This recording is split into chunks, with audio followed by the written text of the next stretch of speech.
দ্বিতীয় ক্লাসে আজকে আমরা দেখব কিভাবে আমরা মূলত আমাদের যে এই ড্যাশবোর্ডটা আছে ড্যাশবোর্ডটাকে আমরা সাজাবো। বিশেষ করে আমাদের যখন অ্যাডোবি ইলাস্ট্রেটরটা ওপেন করব তখন কিন্তু আমাদের মাঝখানে কিছু পপ আপ আসবে। এগুলো কিন্তু আপনাকে অবশ্যই একটু ডিজাইনটা করার জন্য আপনাকে কাস্টমাইজেশন করে নিতে হবে। তো দেখেন, আপনারা যখন ইউজ করবেন তখন এই অটোমোশন এমন একটা অপশন আসবে। এই অটোমোশন এমন থাকবে, আপনারা কি করবেন, অবশ্যই এখান থেকে এই ডটে ক্লিক করে এখানে একটা অপশন আছে দেখেন, এসেনশিয়াল ক্লাসিক। আপনারা এসেনশিয়াল ক্লাসিক মোডটা দিয়ে দেবেন। এই এসেনশিয়াল ক্লাসিক মোডটা দিয়ে দিলে কয়েকটা মোস্ট ইম্পর্টেন্ট জিনিস আপনারা পাবেন। সেখানে হলো জাস্ট এখান থেকে আপনারা কোন ডিজাইন কি করতেছেন এটার প্রিভিউটা, এবং এখানে আপনারা বিভিন্ন অপশন পাবেন। বিশেষ করে যদি আপনি কোনো কিছুর সাথে ম্যাগনেটিক করতে চান সেগুলো পাবেন, গাইডগুলো পাবেন। এরপর এখান থেকে দেখেন অনেক কিছু আপনার সামনে চলে আসবে। তো আমি এসেনশিয়াল ক্লাসিক করলাম। এসেনশিয়াল ক্লাসিক করার পরে একবার রিস্টার্ট দিয়ে দিলাম। রিস্টার্ট দেওয়ার পরে এইটা দেখেন আমার এমন অপশন আছে। তো আমি বেসিক যে কাজটা করি সেটা হলো জাস্ট উইন্ডো থেকে এখানে একটা অপশন আছে ইমেজ ট্রেস।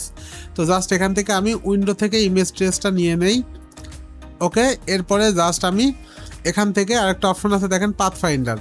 তো পাথ ফাইন্ডারটা আমি নিয়ে নেই। ওকে, দুইটা জিনিসই নিয়ে নিই। আর বেশি যদি প্রবলেম হয় তাহলে এখানে উইন্ডো থেকে একটা অপশন আছে, সেটা হলো ক্যারেক্টার।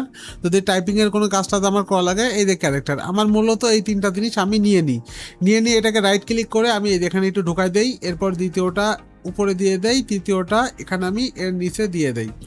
এই যেখানে দেখেন আমার প্রত্যেকটা জিনিস কিন্তু আমার প্রিভিউ আকারে চলে আসলো।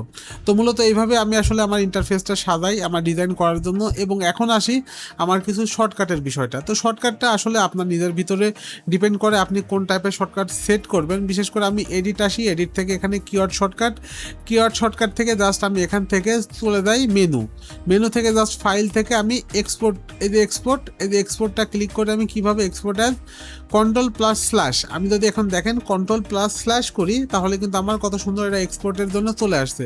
আমাকে বলতেছে আমি কি ফরম্যাটে এক্সপোর্ট করবো। দেখেন আমি এখান থেকে পিএনজি, পিডিএফ, সিএসএস, সিএসবি সব কিছু পাচ্ছি। জেপিইজি আমি জেপিইজি নেই।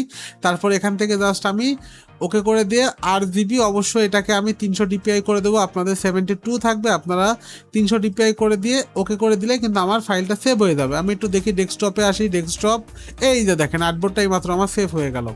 তো মূলত আমরা এইভাবেই মূলত আমাদের ডিজাইনের জন্য ইন্টারফেসটা শুরু করি। তো আমি নেক্সট ক্লাসে দেখাবো বিভিন্ন টুলসের কাজ, কিভাবে আপনারা বিভিন্ন টুলস নিয়ে ডিজাইন করবেন। তো ততদিন আপনারা ভালো থাকবেন, সুস্থ থাকবেন, ভিডিওগুলো দেখবেন। আজকের ভিডিও এটুকুই, দেখা হচ্ছে নেক্সট কোনো একটা ভিডিওতে। আল্লাহ হাফেজ।